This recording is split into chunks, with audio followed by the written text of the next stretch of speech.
a fait un choix essentiel en 1994, celui de la neutralité. Ce choix est le gage du développement de ce pays. Ce choix est celui d'un pays qui doit nous aider à maintenir des ponts entre l'Est et l'Ouest de l'Europe. La grande générosité du peuple moldave dans l'accueil des réfugiés ukrainiens fait bien sûr honneur à ce pays et mérite d'être salué. Il est tout à fait normal donc que la solidarité des nations européennes s'exerce avec ceux qui accueillent les victimes de la guerre.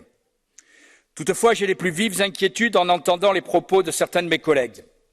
La Moldavie est le fruit d'une histoire complexe, faite d'amitié et de coexistence entre l'Occident et le monde russe.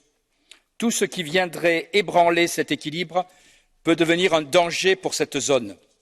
C'est l'immense erreur de l'Union européenne d'avoir suivi toutes les stratégies américaines et de s'être rendue dépendante de l'OTAN. Si nous avions construit un véritable outil de soutien à l'indépendance des nations européennes, alors peut-être pourrions-nous être un acteur de stabilisation régionale.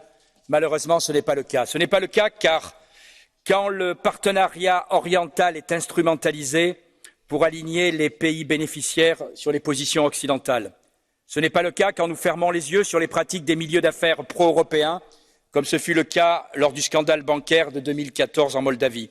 Ce n'est pas le cas quand l'Union européenne s'ingère ouvertement dans les élections d'un pays tiers en désignant les bons et les méchants, comme Bruxelles l'a fait pour appuyer l'élection de Maria Sandu. Les dernières élections européennes ont montré dans mon pays que le peuple français était à l'heure actuelle opposé à tout nouvel élargissement. Les principaux partis politiques présents dans ce Parlement l'avaient d'ailleurs clairement énoncé.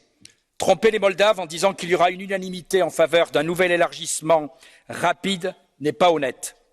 Je me rappelle qu'on a eu exactement le même scénario en 2014, quand un certain nombre de mes collègues allaient sur Maïdan en expliquant que les Ukrainiens seraient après-demain au sein de l'Europe. 10 ans après, on voit où on en est.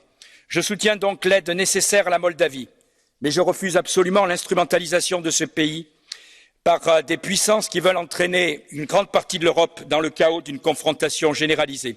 Nous devons œuvrer pour la paix et au dialogue, pas chercher à étendre des guerres par procuration qui ne serviront personne sur notre continent.